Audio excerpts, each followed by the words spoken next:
Europe 1. Nico Saliagas, vous recevez ce matin l'économiste et professeur au Collège de France, Philippe Aghion. Bonjour Philippe Aghion. Bonjour. Vous venez de la gauche, vous êtes l'un de ceux qui a largement inspiré le programme d'Emmanuel Macron en 2017. Vous avez soutenu le candidat Macron par la suite avant d'exprimer vos craintes en juin dernier dans Le Monde. Eh bien, les chefs de parti ont été reçus à Matignon, réunion interministérielle hier soir à l'Élysée jusqu'à tard. Que peut faire, que doit faire le président pour sortir de cette crise? Écoutez, d'abord, je pense que le président et le gouvernement ont mis en chantier des réformes structurelles qu'il fallait faire depuis longtemps. Le passage à la flat tax sur les revenus du capital, la réforme du marché du travail, la réforme de la formation professionnelle, la réforme du système éducatif. Ce sont des réformes très importantes. Et il y a d'autres réformes qu'il faut faire maintenant. Les retraites, l'assurance chômage et la réforme de l'État.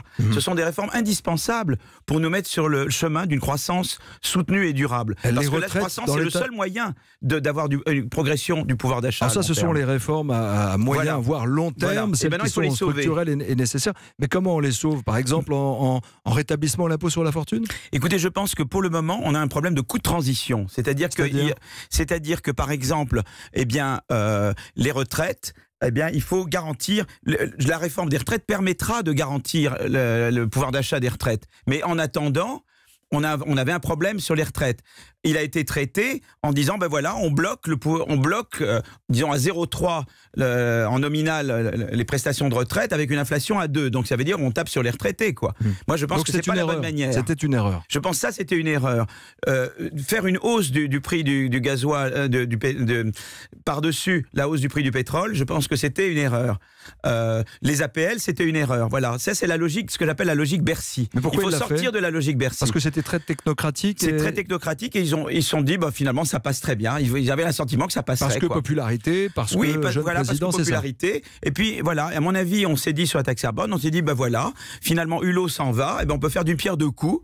On fait une hausse de taxe qui rapporte, qui fait rentrer de l'argent dans les caisses de l'État et on apparaît écologique. Voilà, ça n'a pas marché. Voilà. Donc il faut faire autre chose. Il faut faire autre chose. Alors vous allez nous dire quoi et comment avec votre regard d'économiste. Oui. Vous l'aviez conseillé, vous aviez préconisé un certain nombre de chemins pendant la campagne. Oui. Ils ont été gardés ou pas?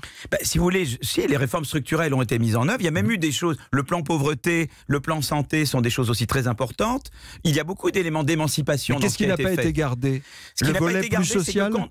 Non. Ce qui n'est pas gardé, c'est qu'il y a un certain nombre de mesures qui sont prises pour des raisons purement budgétaires, sans regarder les conséquences que ça a sur les populations les plus vulnérables. C'est la logique APL. Précisément. L'APL, par exemple, vous savez, donc les subventions APL. Ensuite, j'ai donné les retraites ou j'ai donné l'exemple gasoil. On ne se met pas dans les chaussures des gens les plus modestes. Voilà. Et ça, c'est la logique Bercy. Et c'est pour ça que je dis, pendant les périodes de transition, pour financer nos réformes structurelles, il faut accepter de sortir un peu des clous.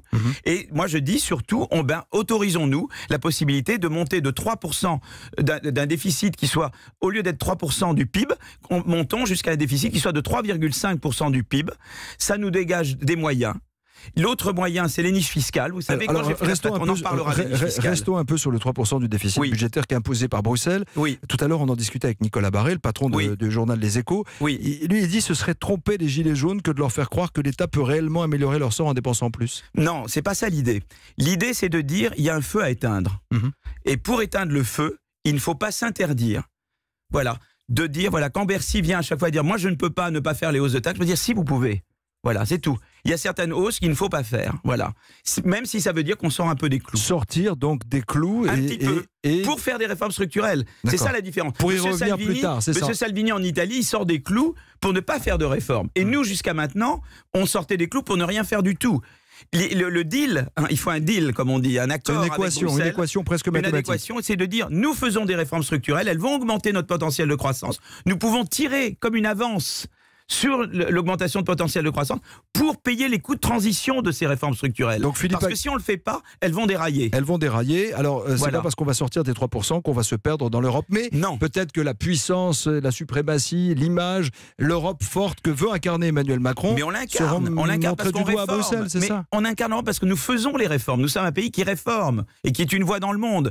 Également, on dépense dans la défense. On dépense beaucoup plus que les Allemands dans la défense et on défend toute l'Europe. Vous voyez ce que je veux dire? On a des arguments. argument à faire valoir. Et tout le monde voit, tout le monde a vu les images de la place de l'Étoile. Je veux dire, c'est évident. Et c'est pour financer les réformes structurelles. Et il faut évidemment qu'on soit surveillé là-dessus. Le patron du MEDEF, ce matin, Geoffroy Roux de Bézieux, dans le journal Le Parisien aujourd'hui en France, propose un moratoire sur la hausse de la taxation des carburants. Oui, ça c'est le minimum. Absolument. Ça c'est le minimum. Alors, si cela, par exemple, est annoncé par Édouard Philippe ce soir ou cet après-midi, est-ce que ça peut calmer la colère des Gilets jaunes? C'est un premier pas, mais c'est pas suffisant. Il faut faire un vrai Grenelle de la fiscalité, du social et de l'environnement. On a encore le temps?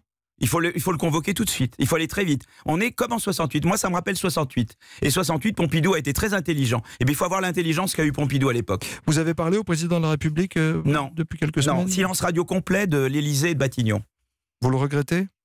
Écoutez, c'est leur problème. Merci Philippe Aghion. Agion, en fait c'est d'origine grecque, Agion, c'est pour ça que j'ai vu, je me trompe. Oui, le nom est un peu grec. Oui. Voilà. Merci Philippe Aghion d'avoir été avec nous ce matin. Je rappelle que vous êtes bonne journée. Économiste, professeur au Collège de France et que vous avez participé pendant la campagne à l'élaboration du plan de campagne du président de la République. Merci d'avoir été notre invité. Bonne journée.